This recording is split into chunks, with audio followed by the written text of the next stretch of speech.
Jah, eks ma katsun nüüd rääkida ükssarvikutest, aga siin oli juttu sellest, et kui sina usud minusse, siis mina usun sinusse, kui sina usud minu olemasolu, siis mina usun sinu oma. Nii et ma panen siia kõigepealt võib-olla ühe tsitaadi Ursula Le Guinilt, kes on üks mu lemmikautoreid ja kes on väga seda meelt, et fantaasiakirjandus on asi, millesse tuleb uskuda, sest see räägib sellest, mis on tegelikult olemas.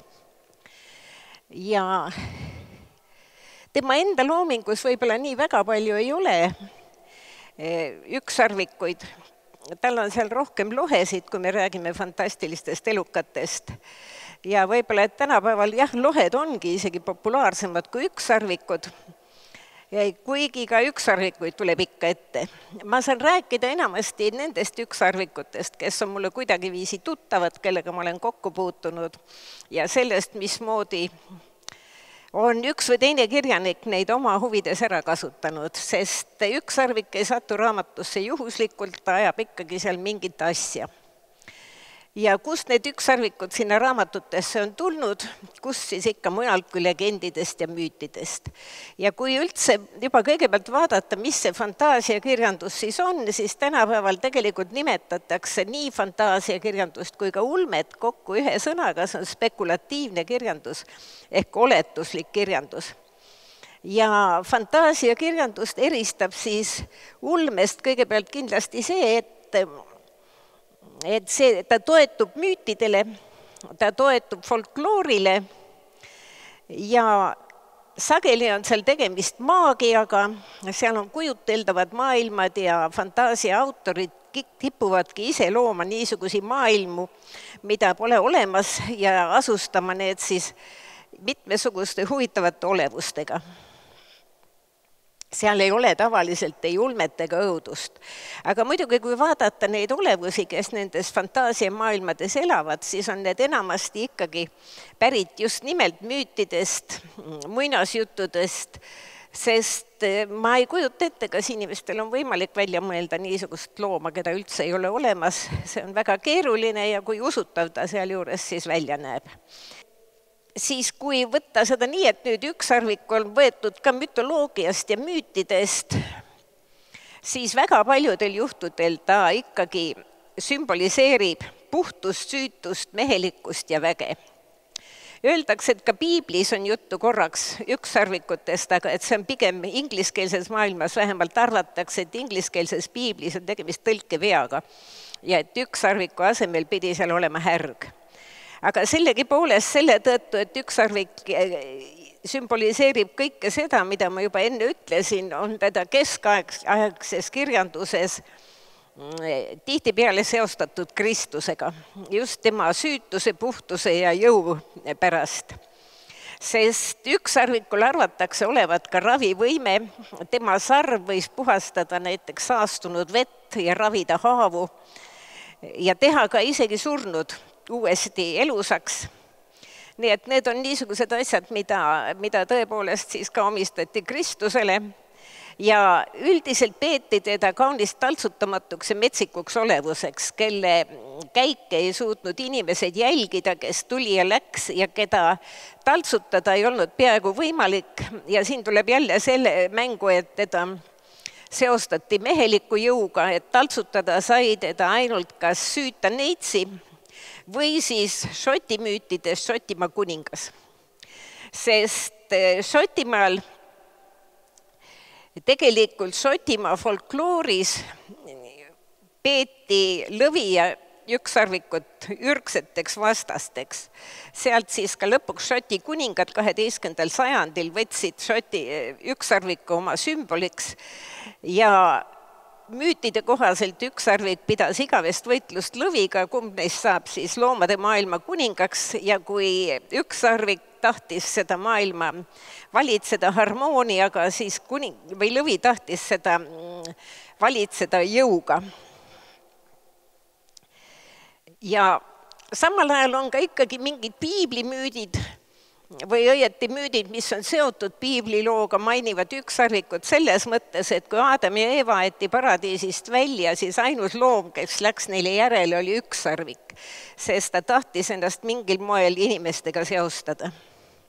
kui nüüd minna, nagu ma ütlesin, et ma ei saa rääkida, mingil juhul ma ei saa öelda, et ma hooman tervet fantaasiakirjandust, kus on juttu ükssarvikutest, see on võimatu, sest fantaasiakirjandust on tohutult ja seda tuleb iga päev tohutult juurde. Nii et eelkõige räägin ma tõesti neist ükssarvikutest, kes on siis kättesaadavad ka eesti keeles. Ja ma võtangi nüüd järgmise tsitaadi. Kui ükssarvik tuli, oli asi hoopis teisiti, kui nad olid oodanud. Kõigepealt oli ta niisugune üllas loom, et ta kandis endaga ilu. See lummas kõiki, kes oli nägemisulatuses. See tsitaat pärineb siis D.H. White'i raamatust Kunagine ja tulevane kuningas. Ma võtan praegu need raamatud ka natukene selle järgi, millal nad kirjutatud olid ja selles mõttes pisut kronoloogiliselt. D.H. White on autor, kes siis kirjutas enne teist maailmasõda suure ja põhjaliku raamatu sellest, kuidas kuningas Arturist sai Britannia kuningas ja millega see asi kõik lõppes. Ja tema raamatu mõte oli just enne sõda, et kirjutada raamat, kus ta püüab näidata, kuidas oleks võimalik sõda ära hoida, kuidas on võimalik kaost taltsutada, viia sinna mingit korda ja siis ta laseb nagu lapsena Arturil muutuda eriloomadeks ja kogeda nii sõjakaid elu kui ka siis hoopiski kõigest sõjakusest loobumist. Aga ükssarvik tuleb mängu selles raamatus kui kaose poolt näide, kui näide inimeste mõttetust, julmusest, sellest, kuidas inimeste vastu üles näidatud julmust omakorda kaasa järjekordselt tagajärgi, kus julmust näidatakse üles ka täiesti kaitsetute loomade vastu. Ka siin on ükssarvik kõige ilusa, hea ja puhta sümbol, aga satub ta kokku Britannia põhjaosas kuninganna Morgoosi 4 pojaga, kes on siis Gawain, Gaheris, Gareth ja Agrawain, kelle nende ema on jätnud hooletusse, et ema on Arturi poolõde ja selleks ikkagi, et meeleheitlikult pälvida oma ema armastust, sest ema parasjagu just käib ringi koos rüütlitega ja et nad saaks ometi ka ise sinna rüütlite seltskonda ja et neid tähele pandaks, siis nad otsustasid mingeid vanu raamatuid lugedes, et kõige õigem oleks katsuda emale viia ükssarvik. Ja nad võtavad siis ka teenija tüdruku, panevad ta kinni lausa nööriga puu külge kui peibutise, sest nad lugesid ka seda välja, et tuleb noore tüdruku juurde ükssarvik. Ja see ükssarvik tõesti siis tuligi ja see ükssarvik oli just niisugune. Ainult, et kui see ükssarvik kohale tuli, siis need poisid tapsid ta seal samas kohas. Ja tapsid ta, kuna nad ei suutnud teda muidugi isegi tapetuna koju vedada, siis nad raiusid ta pea maha ja vedasid selle koju. Ja seal on väga selgelt näidatud, et kui sa hävitad mingi ilusa asja, siis see ongi hävitatud ilus asi, sellest ei jää enam mitte midagi järele või ilusa looma, sellest ei jäänud praktiliselt midagi järele ja nende ema, kelle heakskiitu nad kogu südamest tahtsid, isegi ei vaadanud selle pea poole, kui see oli lõpuks tassitud sinna. Ja see on väga selgelt nagu selle raamatu üks leitmotiive, kuidas julmus ja kaos on ühel pool ja teisel pool on siis headus ja see, kuidas püütakse selles kaoses korda luua.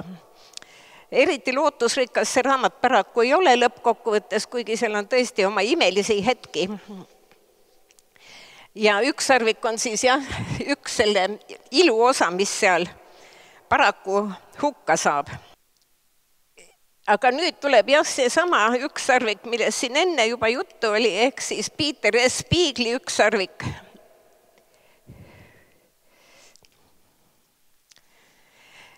See on Peter S. Beagley viimane ükssarvik. Seesama tsitaat läheb veel edasi, ma usun, et osa teist on seda lugenud, aga ma võib-olla siiski natukene loen veel seda edasi. Et ta ei olnud üldse sarvilise hobuse moodi, nagu ükssarvikuid tihti kujutletakse, sest ta oli väiksem. Tal olid sõrad ning temas oli seda ürgset ja metsikut graatsiat, mida hobustel kunagi pole olnud, mida hirved üksnes häbelikult ja pealiskaudselt matkivad ja mida kitsed oma kepsutustes pilkavalt järele aimavad. Ükssarviku kael oli pikk ja sale, mistõttu tema pea paistis väiksemana, kui see tegelikult oli. Ning peaaegu poole seljani ulatuv lakk oli pehme nagu võilille ebemed ja peen nagu kiudpilved. Tal olid teravate otstega kõrvad ja kõhnade jalgade pahkluude küljes olid valged karvatutid. Pikk sarv tema silmade kohal säras ja väreles isegi kõige sügavamal südaöösel tunnil iseenda pärlmutter valguses. Ükssarvik oli sellega lohesid tapnud, ravinud terveks kuninga, kelle mürgitatud haav kinni ei kasvanud ja karupoegadele küpseid kastaneid puu otsast alla raputanud. See Peter S. Beagley raamat ilmus 1968. aastal ja siiamaani arvatakse, et see on üldse üks kõige paremaid fantaasiakirjanduse teoseid, mis on kirjutatud kunagi. Ta kirjutas seda 2 aastat, algne versioon oli hoopis teistsugune, Ükssarviku kaaslased olid teistsugused. Aga raamatu alguses kuuleb Ükssarvik oma lillas metsas 2 jahimehe juttu, kes avaldavad arvamust, et tegelikult võib-olla ükssarvikuid enam ei olegi, aga et kui siin on veel üks ükssarvik, siis on ta vaieldamatult viimane, sest mujalt on nad juba kõik kadunud. Ja see mõte ei anna talle rahu, ta läheb teisi ükssarvikuid otsima. Ja Beagley'l on väga huvitav maailm, sellepärast, et ta ei ole loonud mingisugust suurt fantastilist maailma ja paigutanud sinna sisse siis oma tegelased. Ta ei ole andnud neile erilist keelt ja ta ei ole sinna ka väga ohtralt maagiat pannud. Tal on kogu aeg, kogu selle raamatu tegevus tegelikult väreleb kusagil maagia ja reaalsuse piiri peal. See tuleb välja ka nendest tegelastest, kellega ükssarvik siis oma teel kokku satub, sest et kõigepealt satub ta maailma, kus maagia on sedavõrd kadunud, et mitte keegi ei tunne teda enam ära. Arvatakse, et ta on ilus valge hobune ja sellepärast tahetakse teda ka kinni püüda. Ta tunneb ära vana nõid, kellel ei ole erilist nõiavõimet enam. Ainult nii palju, et võib-olla mõnest loomast teha keegi teine inimeste pilgu läbi. Aga ükssarviku ta püüab kinni ja paneb oma loomaaeda. Tema nimi on Mammi Fortuna. Ainuke asi on see, et seal loomaaias tuleb ta kasutada oma nõiavõimet, et inimesed näeksid ükssarvikut ükssarvikuna, sest muidu nähtaks seal ainult valget mära. No see ei lõpe mitte hästi Mamma Fortunale, sest ta on paraku püüdnud kinni veel ühe päris olevuse harpüüa, aga siis asub teele üks niisugune seltskond, kelle kohta võib ka öelda, et terves selles raamatus on tegemist mõnes mõttes otsimisretkedega. Ühelt poolt otsib see viimane ükssarvik teisi ükssarvikuid. Temaga läheb kaasa äpardunud võlušmendrik, kes ei suuda kuidagi midagi võluda ja kes on surematu selle ajani, kuni ta leiab iseenda, nii et ta väga visalt otsib iseennast, teadmata, kust seda otsida. Siis läheb kaasa väga praktilise meelega naisterahva nimega Molli, kes otsib, nagu ta ise ütleb, võib-olla ta on kogu elu otsinud ükssarvikut. Ja see on tulnud liiga hilja. Ja kõigele lisaks läheb nendega kaasa kass, kes ei otsi mitte midagi, on lihtsalt kass. Aga seal on veel tegelasi, seal on kuningas Hagard, kelle kuningriik on kõle ja seal ei ole lapsi, seal ei ole rõõmu, seal ei ole mitte midagi, seal on ainult punane sõnn. Ja siis on leidlaps, tõsi, kes seal on kasvanud, kelle nimi on prints Lear. Prints Lear otsib tõenäoliselt printsessi armastust. Kuningas Hagard otsib võib-olla surma enda teadmata. Ja võib-olla veel killukest ilu, mida panna vangi ja siis ainult ise vaadata. Ja nii nad lähevad siis. Ja see on nüüd üks raamat, kus siis tegelikult ei muutu ükssarvikuid, oma kuju muudab mitte säravaks meesterahvaks, vaid muutub nooreks kauniks naiseks, leedi amalt teaks ja muudab ta selleks siis, kui ükssarvik on punase sõnniga vastamisi viimases hädas seesama šmendrik, kes muidu võluda ei oska. Ja tegelikult nagu Beagley tahaks öelda, et selle sama piiri peal, kus ühel pool on maagia, kus on võlu maailmad, teisel pool on reaalsus, siis vähemalt tema eelistus jääb alati reaalsusele. Ükssarvik midagi muudab igas inimeses, kellega ta kokku puutub, kõiges, ka oma ümbruskonnas, mitte ainult inimestes, aga samal ajal seesama igapäevane reaalne maailm muudab midagi põhjalikult ka ükssarvikus. Ükssarvikus, kelles tavaliselt mitte kunagi eriti midagi ei muutu. Tema saab nimelt seal võime kahetseda. Nagu öeldakse, et see raamat on tegelikult ka veel üks asi, millest ta räägib, on see, et mida tähendab üldse olla inimene. Sest just seda kogeb siis ka seesama ükssarvik. Ja pärast seda raamatu lõpus ütleb ta, et ma olen olnud surelik ja mingi osa minust on ikka veel surelik. Ma olen tulvil pisaraid, nälga ja surmahirmu, kuigi ma ei oska nutta. Ei taha midagi ega sure. Ma ei ole nüüd enam samasugune nagu teised, sest sellist ükssarvikut pole veel sündinud, kes suudaks kahetseda, aga mina kahetsen. Ja see sama kahetsus jääb ta hinge ja teeb ta siis kõikidest teistest ükssarvikutest väga erinevaks. Ülejäänud tegelased lähevad kõik oma radu ja nagu alati tahetakse ikka, et võib-olla kirjanik peaks kirjutama midagi veel järge, siis on ka Piigel tõesti kirjutanud ühe lühiromaani, mille kohta võib öelda, et see on nagu viimase ükssarviku järg.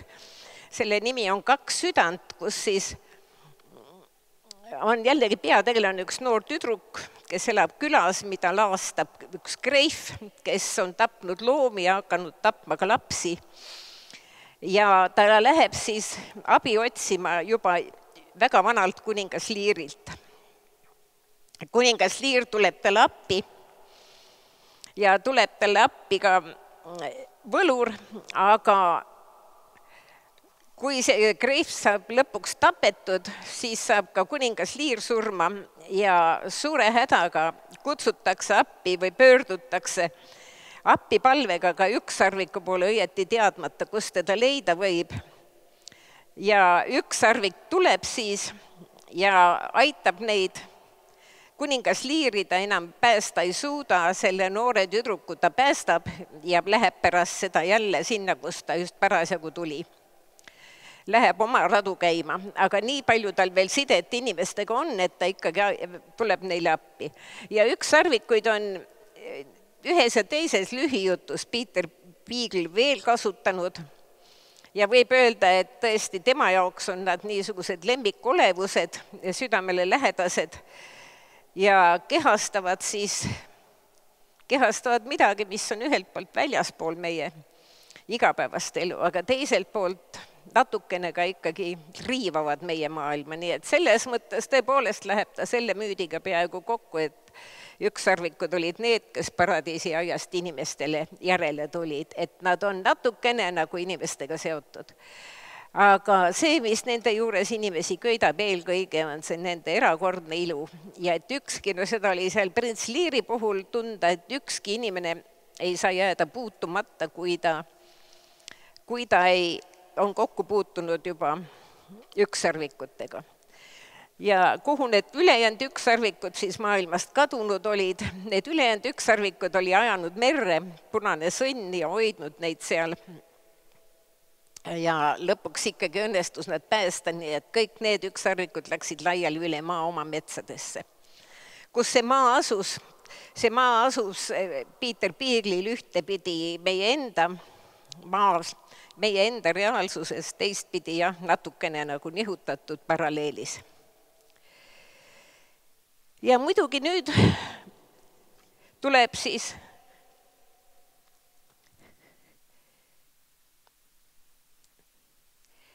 see on Harry Potteriga kaasneva fantastiliste elukate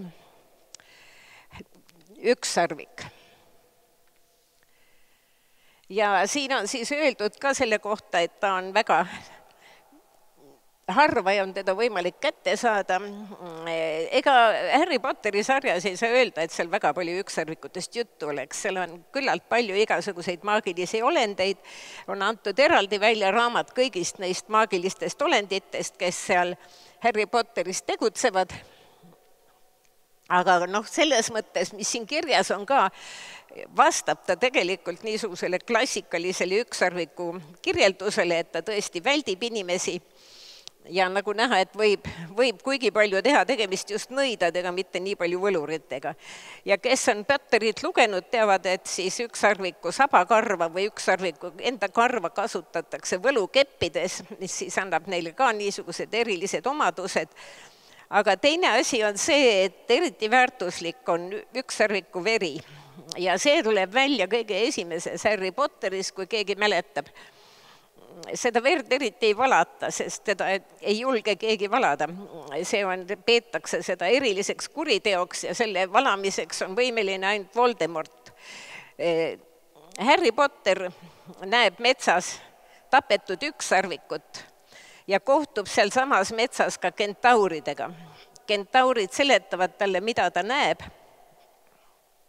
ja ütlevad selle kohta nii: Harry Potter, kas sa tead, milleks ükssarviku verd kasutatakse? Ei, vastas Harry sellest imelikust küsimusest jahmudes. Me oleme nõiajookides ainult sarve ja sabakarvu kasutanud, aga ka see peaks tsitaadina olema.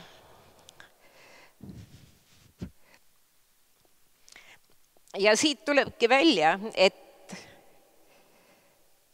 ükssarviku vere kasutamine oma elu pikendamiseks ja enda tervendamiseks on üks kõige koletumaid tegevusi ja annab inimesele ainult äraneetu elu, mis siis ka nagu selgub hiljem nii oli.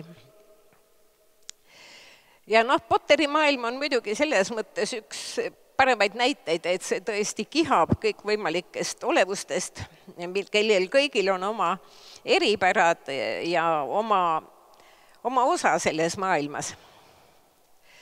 Nüüd aga tegelikult tuleb mängu, ma räägiksin ühest raamatust, mille pilti siin ei ole, mul ka kaanepilti, mis ilmus möödunud aastal ja mille nimi on Võimatud olendid.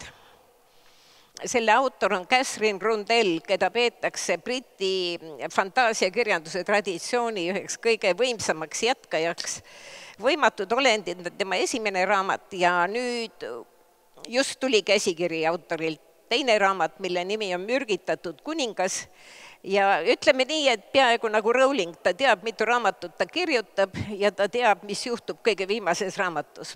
Tõsi, tal on natuke vähem neid kavas, tal on kavas 5 raamatut, aga ta teab juba täpselt, kuhu ta selle 5 raamatuga välja jõuda kavatseb. Ja temal on ka raamatu ees, on nende olendite loetelu koos piltidega. Võtame niimoodi praegu. Nii, see on nüüd ükssarvik. Ja siin on ka põhjalikult seletatud, et kõigepealt on nad puhta kullakarva ja siis nad muutuvad hõbedaseks ja siis valgeks. Ja kus nad elavad, mida nad söövad ja kui kaua nad elavad. Nad eelistavad metsaseid alasid ja pehmet pinnast jalge all. Kui nad rahule jäetakse, võivad nad elada rohkem kui 300 aastaseks. Nad elavad hästi ka rohust ja põõsastest toitudes, aga nad armastavad ravimtaimi, sidruniheina, liivateed ja üle kõige münti. Nende hingeõhk võib inimese vaprusega täita. Nende lakast ja sabakarvadest kootud sidemed võivad ravida surmavalt mürgiseid haavu. On teada juhtumeid, kui nad on kõndinud lahinguväljadel ja langenutesse elu tagasi hinganud. Läbi kogu ajaloo on tunnistusi ükssarvikutel ratsutavatest inimestest. Aga seda juhtub üha harvem. Suurem osa neist, kes on seda proovinud, rambitakse hoolikalt ja viisakalt maa sisse. Nii et see ükssarvik on siin nüüd jällegi niisugune olevus, kes tõepoolest äratab imetlust, on imekaunis, on isepäine, väga tugev ja kellel üldiselt on parem mitte liiga lähedale minna. Aga selles raamatus ei ole mitte ainult ükssarvikud, vaid on ka teised sarvega olevused, mis on omamoodi väga huvitav. Võtame kõigepealt selle.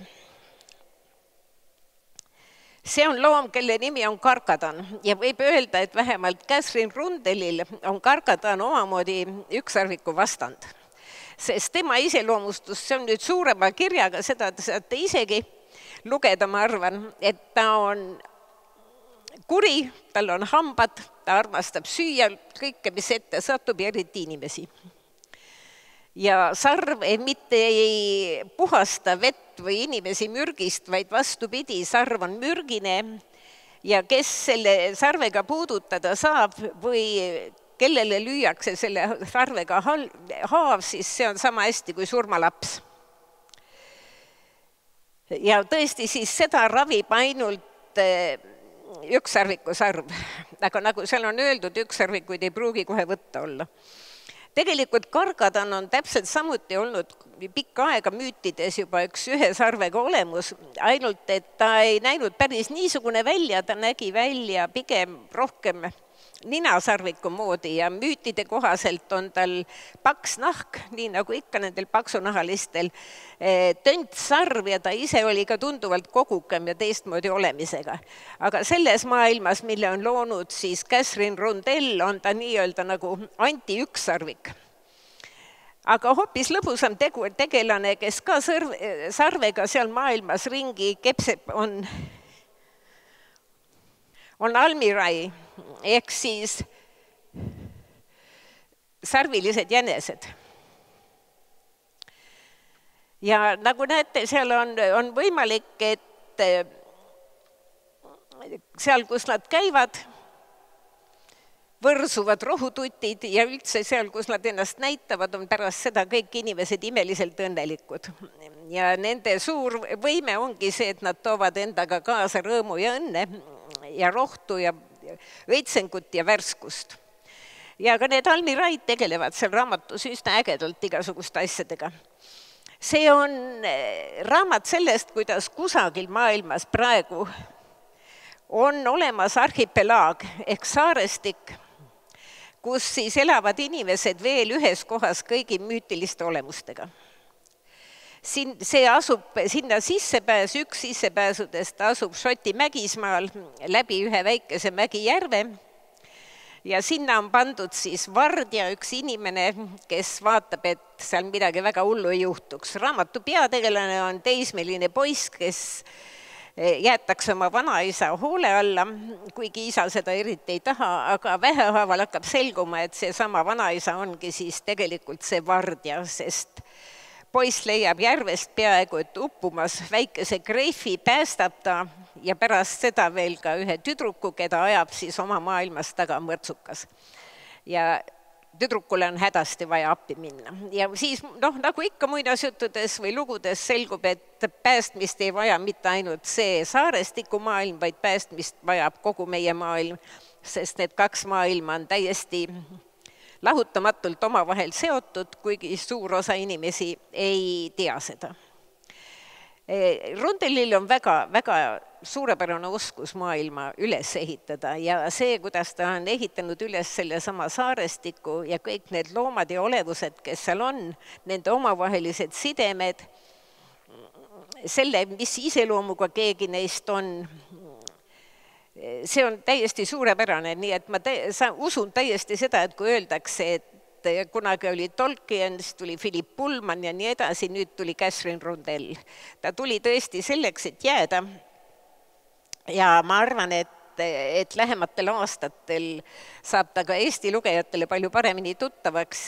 Igatahes ma tean, et mina lugesin seda inglise keeles, ma olin kohe vaimustatud, siis tõlgib seda Jüri Kolk ja kui ta andis selle tõlke ära, siis ta ütles, et kui siin ikka nüüd tõesti järjed tulevad, siis ma igatahes ootan, millal ma saan hakata tõlkima. Nii et see juba ka näitab, et ta tõesti ta kisub endasse algusest peale, esimeste peatükkidega tõmbab endasse. Ja just see, et see maailm on omamoodi ka väga terviklik ja väga, ütleme, fantaasiamaailmade reeglite järgi ikka väga kenasti usutav. Järgmine on Mürgitatud kuningas, aga siin ka üks tsitaat siis sellest raamatust. Kuidas siis see Christopher põgenedes koos selle tüdruku Malliga mõrtsuka eest, kuidas neid aitavad ükssarvikud ja ei trambi neid mitte maa sisse. Ja sellest esimesest kohtumisest on siis niisugune tsitaat.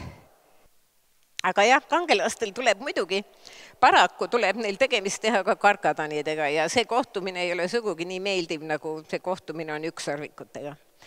Aga siit karkadanide, kes levitavad niisugust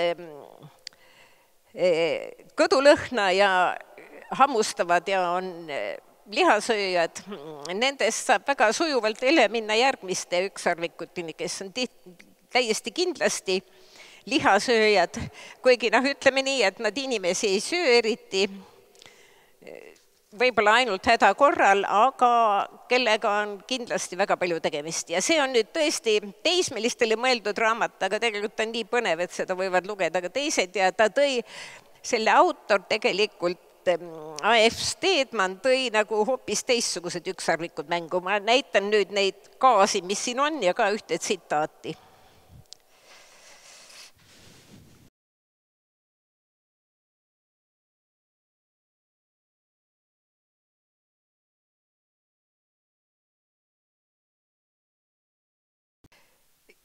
Ja ma loen teile nüüd jupi veel edasi sellest tsitaadist, sest ma lihtsalt, see ei oleks kõik ära mahtunud. Siit edasi läheb asi nii. Külarahvas hakkas karjuma, mõned proovisid põgeneda, kuid selleks oli juba kaugelt liiga hilja. Kaameramees seisis külaväljakul, kui esimene ükssarvikutest maa peale laskus. See pruuskas sädemeid ja kaapis kabjaga maad, igas korisevas hinge tõmbes kaos ja häving. Kaameramees filmis hoolimata kätte värinast edasi, tal oli vaja töö ära teha. Ükssarvik langetas oma hiiglasliku pea, habemenoana terav sarv sihtis otse kaamera silma. Eluka verd täis valgunud silmade pilk kohtus kaameramehe pilguga ning mees nägi seal vaid hävitamise soovi. Enam polnud sel külal mingit lootust, temal endal samuti mitte. Samas oli ta ju kogu aeg teadnud, et ei ela metsikute ükssarvikute tormijooksu üle. Ta oli vaid lootnud, et salvestus jõuab mandrile. Sest kui sa juba näed metsikut ükssarvikut, oled sama hästi kui surnud. Mees langetas kaamera lootuses, et ta töö sai tehtud. Sest ükssarvikud ei ole pärit muinasjutumaalt, nemad kuuluvad õudusunenägudesse.